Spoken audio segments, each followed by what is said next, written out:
Hello, everybody.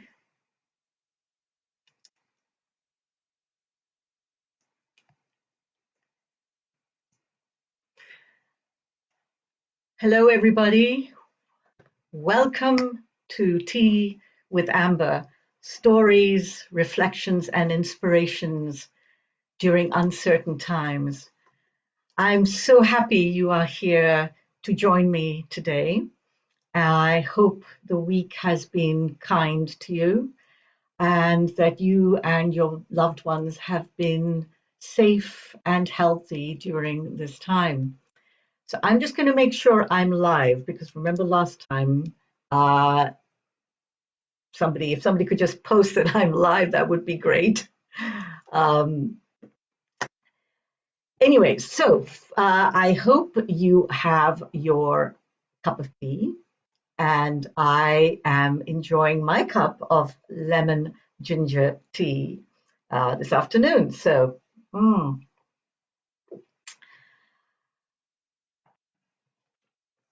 So here we are. This is episode 2 of Tea with Amber. And last time I offered you a transmission that I had received in a writing meditation to the coronavirus, if you remember, and it was a dialogue. And I hope that those of you who were here on the call and have heard the transmission have found it very helpful to your journey. I also offered you a perspective that will sort of be the umbrella for the series, which is the perfect metaphor, as I called it for this time, which is the caterpillar, the chrysalis, and the butterfly, and that we are all now living in the chrysalis, this time between two stories. And the chrysalis, by its very nature, is a very uncomfortable time, a difficult time. So many endings are happening. The world is bewildering, and it is in the chrysalis that we actually get to do some of this deeper work, which is what Tea with Amber really is, hopefully, to inspire you into. So today, I actually wanted to offer you some messages that are coming to us from the indigenous people in our world. These are the protectors of our planet. They are the keepers of the earth. They are the guardians of the heart. They are the wisdom keepers. And when we go through a time like this, what better than reaching out and connecting with those who know how to guide us through this time, who can help us navigate this time. That is why today in this episode, and as you know, I do them for like 20 minutes, um, we're going to focus a little bit about on the indigenous wisdom of this time. 15 years ago, I found myself in a hamlet in the foothills of the Andes in Bolivia. I had arrived there on business. At that time, I had a company that supported and worked with artisans around the globe. On that particular journey, I was meeting with women in this village who were called dream weavers because they would create the most extraordinary tapestries, weavings from symbols and messages they would receive in their dreams. So while I was there with these women, they encouraged me to meet a medicine man, a shaman, who lived about 2 miles up the mountain. They thought I needed to meet him because he would have something to share with me, some wisdom to take me on my journey. So I went with a couple of colleagues, climbed this hill, arrived at a tiny hut, a corrugated tin roof, walked into a very dark room, and on it, or in it, was a cot, and on it sat a very old man. He was smoking a pipe, wrapped in one of those Bolivian shawls, and sitting there very quietly sipping some tea. And as he began to talk, of course, we had a translator, an interpreter. He revealed to us a legend, a prophecy, actually, not a legend, a prophecy that they hold very dear in South America, in that part of the world. In the prophecy, he said, well, it was 2,000 years old, and it was about a time in the mists of history when human society divided into two. One were the eagle people who flew the path of mind, technology, industry, commerce, rational life. The other group were the condor people who flew the path of love, intuition, connection to nature and Mother Earth, and passion. The prophecy went that for several centuries the eagle and the condor would not meet. But then in the fourth, I think they call it the Pachacuti, on the timeline of 2000, about 500 years ago, the eagle and the condor would meet, and the eagle would try and destroy and would almost succeed in destroying the condor people by annihilating them. But not quite, because as the prophecy continued, 500 years later, which is where we are today, there would be an opportunity for the eagle and the condor to fly together and actually to give birth to an offspring that would be a higher consciousness, a new story, a new world. This is what the prophecy said. History confirmed the prophecy because in 1492, Columbus went to South America, to the Americas, and basically, as we know, the history of our country, extraordinary extermination and genocide of the peoples that will be considered the condor people. So that prophecy stayed with me all these years. And now, as we embark on this journey during this time of Corona Kali, I'm reminded of the power of that prophecy.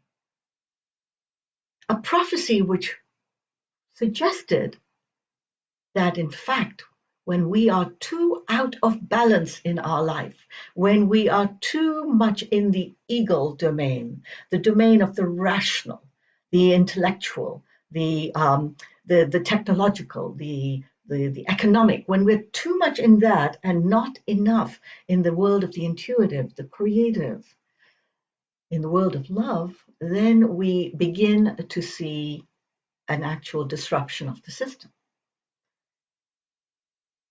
Einstein said once, the intuitive mind is a sacred gift. The rational mind is its servant. We have created a society where we worship the servant and have forgotten the gift. Indeed, as we look at our world today, we can see very clearly how the rational mind has dominated all of our lives. How the fact that we trust the rational mind, the logical mind, over the intuitive mind is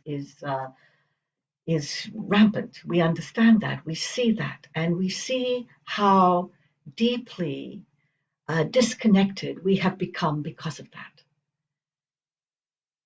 So there is a group of people, an indigenous group of people, who call us the capricious children who are blinded by the rational mind.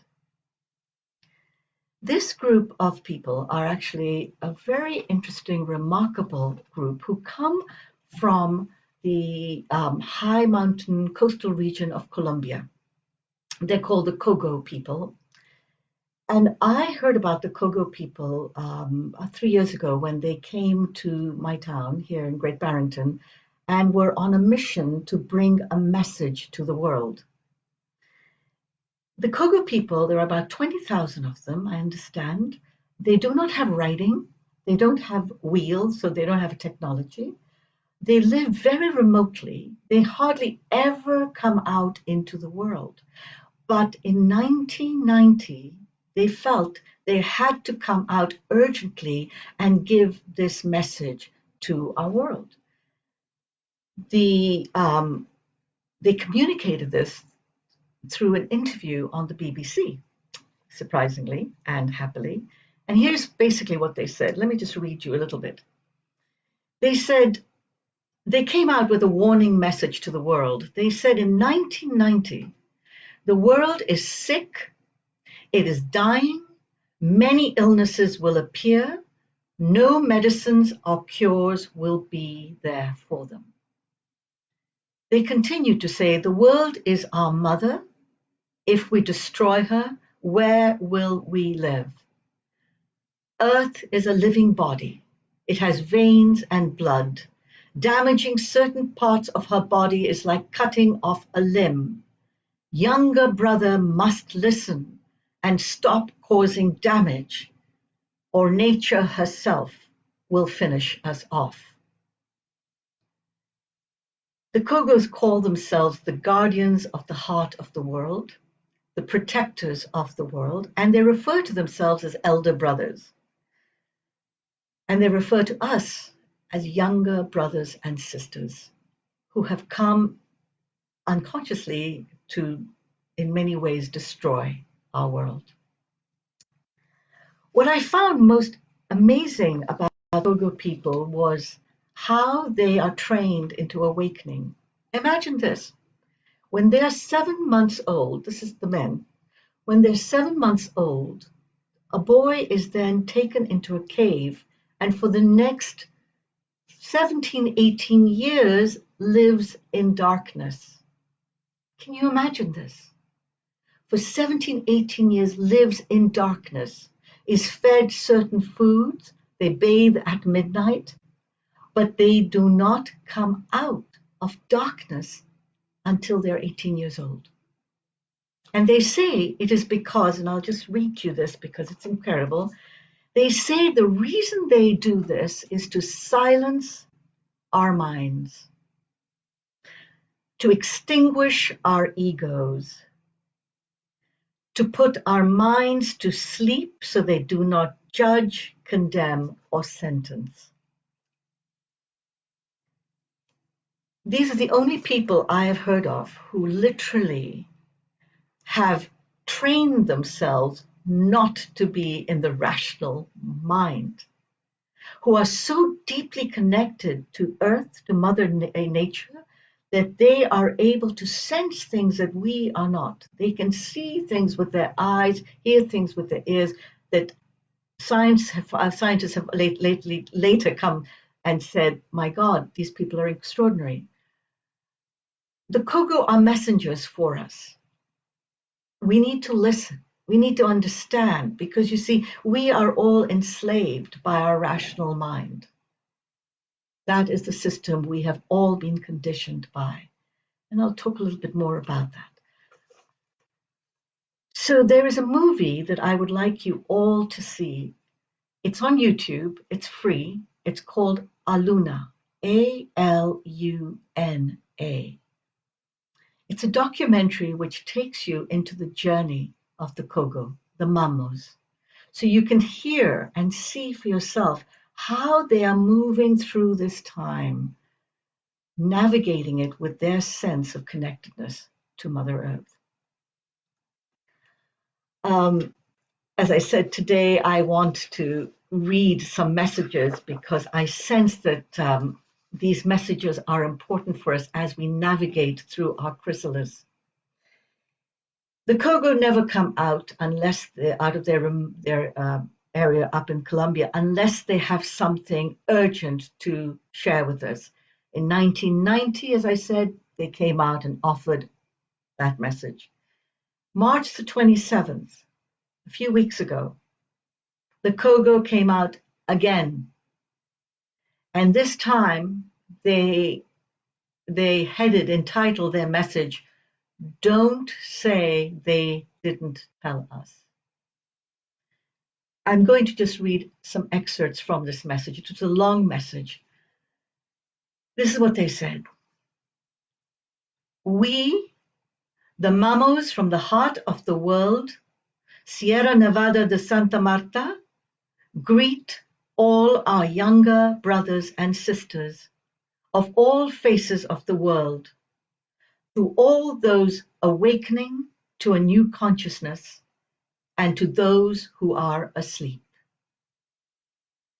We invite you to reflect on what is obvious, what everyone is talking about, the message that crowns us all as a single unit, in a single pain, in a single suffering, as a single humanity that suffers. The mother spoke. Life shouted it in our faces. Nature revealed it. The unintentional fires screamed the truth, but we did not hear them. Because we were busy with the grandiose work for ourselves. Because those events did not touch us directly. Because we were building a better tomorrow without knowing for whom or for what. Today, we cannot say we were caught off guard, that we were not warned, that it was a surprise. They go on then to say, and then a virus, the smallest of the elementals, the most insignificant creature before the eyes of the younger brothers, forced us to stop the pursuit of the race without knowing after what we are running. That virus has become a great teacher, an authentic messenger. This teacher is fed by fear. It vibrates with fear and is empowered by fear. That he perceives in all of us who feel terrified of losing what we have, what we built or planned to build. As humanity, we have been crowned with the vibration of fear. And we notice the word crowned coming from corona, the crown. We are all infected by the vibration of fear. Fear is what dictates us.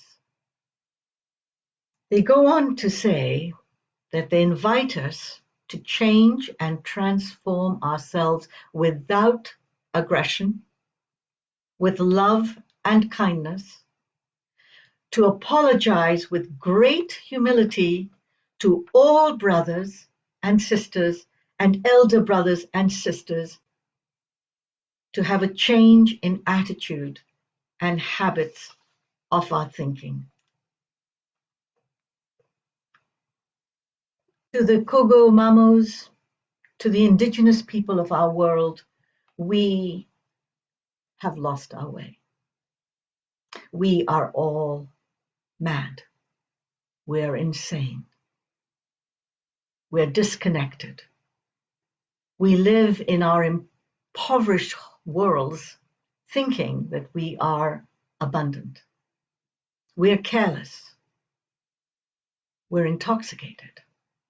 We're addicted. To the indigenous people of the world, our madness is what has brought us here.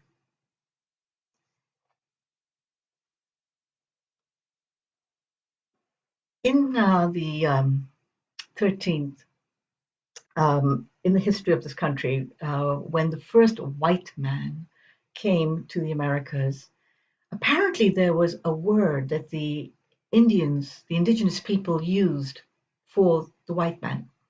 They said the white man, and here we're talking about the Western world, of course, and the world, but they said the white man suffers from a disease that is worse than smallpox, worse than cholera, worse than all of these diseases, and they gave it a name, Wetiko, Wetiko. Wetiko literally means cannibalism. Cannibalism. They couldn't believe that when the colonizers arrived, they were so ready to destroy the earth, kill people in the name of profit and money. They were, in that sense, predators, cannibals who would eat themselves, their mother, in order to perpetuate profit at all costs. And they said that in this madness that we are all experiencing, we are all in profound fear. In fact, we live in a system of fear. That the Wetiko is a mind virus. That in fact, the problems we face as a world today are the problems of our insanity. That there is a mind virus in us that has destroyed our world, that has been callous with Mother Earth, that has been disconnected from all that is sacred, that has been arrogant in the face of life. They say that this mind virus has infected all of us. And we have been infected by this virus for hundreds and hundreds of years. It's an extraordinary thought, isn't it? That the virus that we're talking about right now, which is external to us, and we're looking at that virus and figuring out ways to combat it and destroy it, etc. But what the indigenous people say is, pay attention to the virus that is inside you, the virus that lives in you. Subconsciously perhaps, but it is there because we are all programmed and conditioned by a system of thought that was never, ever created or designed to support our well-being. A patriarchal system, as we know, that destroyed all sense of well-being in the people of our planet. An authoritarian system, a system that battered, bruised, and diminished women. A system that, as we see now, a system that is crumbling before our very eyes. So in today's tea, I just want us to think and reflect on this mind virus, this fear virus that we have all grown up with. So as we begin to recognize how we want to move into the world, let us find a time to reckon with ourselves, to really ask ourselves these deeper questions, to see more clearly who we are, why we are in the situation we're in.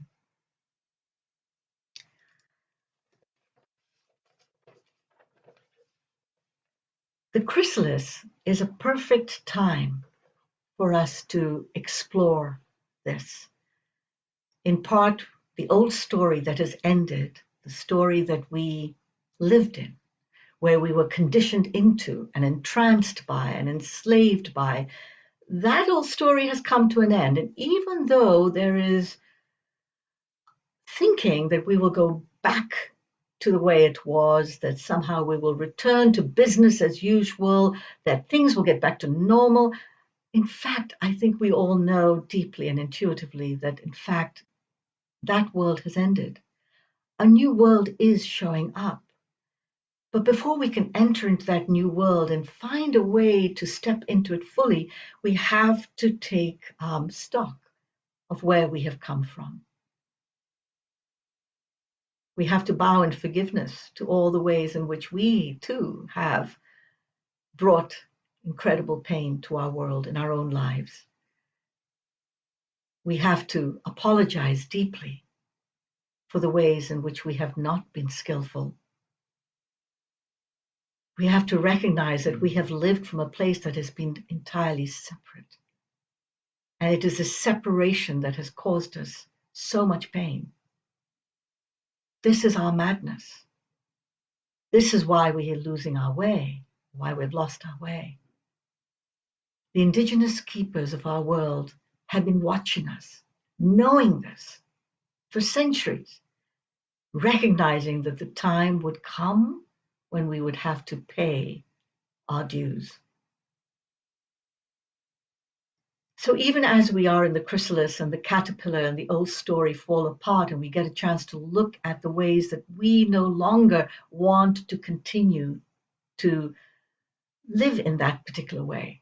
We want to find a new way of being, each of us in our own lives, a more loving way of being, a more connecting way of being. So the chrysalis also is an initiation. We're asked to walk through the fire path right now. We're losing a great deal, and yet we will be gaining a great deal too. There have been so many gifts that have shown up during this time, haven't there? I mean, I'm sure all of you will share and have experiences where you've connected more deeply with members of your family and friends. I know it's through Zoom, but still there is that sense that we are breaking down something in ourselves. My tea with Amber is just another way of connecting. I would never have done this if it hadn't been for this time. We're seeing all over the world when we look at news of people singing and and dancing and the celebration of life continuing on in beautiful ways. The human experience of resilience is there. So even as we lie in this chrysalis and we understand that the old story has come to an end, we are being given the opportunity, as the indigenous people say, to show up in a new way. An initiation is a holy time. I like to see this time of quarantine, lockdown, I hate that word, lockdown, as a golden retreat, a time to really come home to myself, to ask myself those deeper questions of how I want to show up in the world after this storm has passed. The chrysalis is a time that I call the dream vessel, for in this time of not knowing, we can also begin to plant the seeds of the dreams we have, each of us, for the life we seek to live. Because if we had been living a lie, if our life has been based on fear, and fear has been the motivator, then perhaps now is the time to drop that and begin to explore what it would look like if you came from a place of love, if you moved from a place of love, if you asked yourself what nourishes your sense of well-being, rather than coming from that place of separateness. So here is a call to action for all of us. It comes from a Hopi elder. And basically, it suggests that in the chrysalis, we are asked to live the questions. The answers are not there, but the questions are vibrant and alive. So this Hopi elder says, you have been telling the people that this is the 11th hour.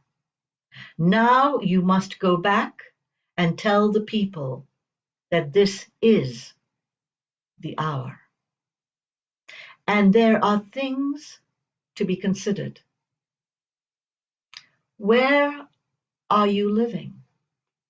So ask yourself these questions as I go through this from the Hopi elder. Where are you living? Does this place serve you? Does it support you? Does it nourish you? What are you doing? What are your relationships? Are you in right relation? Where is your water? Know your garden. It is time to speak your truth. Create your community. Be good to each other. And do not look outside yourself for the leader. The time for the lone wolf is over. Gather yourselves. Banish the word struggle from your attitude and your vocabulary. All that we do now must be done in a sacred manner and in celebration. All that we now do must be done in a sacred manner and in celebration. So as you go into your week, consider the Hopi Elders Manifesto. Consider those questions. It is time to live the questions. And ask yourself, what are you ready to release from that old story that kept you in captivity, that kept you in fear, limited, unhappy, scared, anxious? What are you ready to release from that old story? And as you begin to look at the horizons of your new story, ask yourself this question: what nourishes your sense of well-being? What nourishes you? What supports you? What makes you feel alive, delighted, celebrating of life? What? Begin to start deeply inquiring into those questions, because the answers will show up. But first, you must live the question. So on that note, my dear friends, thank you so much for coming to my Tea with Amber. It makes me so happy to see some of the comments there. Tea with Amber is also now on YouTube. I have a channel called Tea with Amber that you can actually look at some of these episodes. If you want to share them with a friend, why not? The movie I mentioned to you that I would like you all to look at is on YouTube, called Aluna, Aluna. And I am sending you good wishes for this week, and again, showering you with abundant blessings. Take care. Thank you. Goodbye.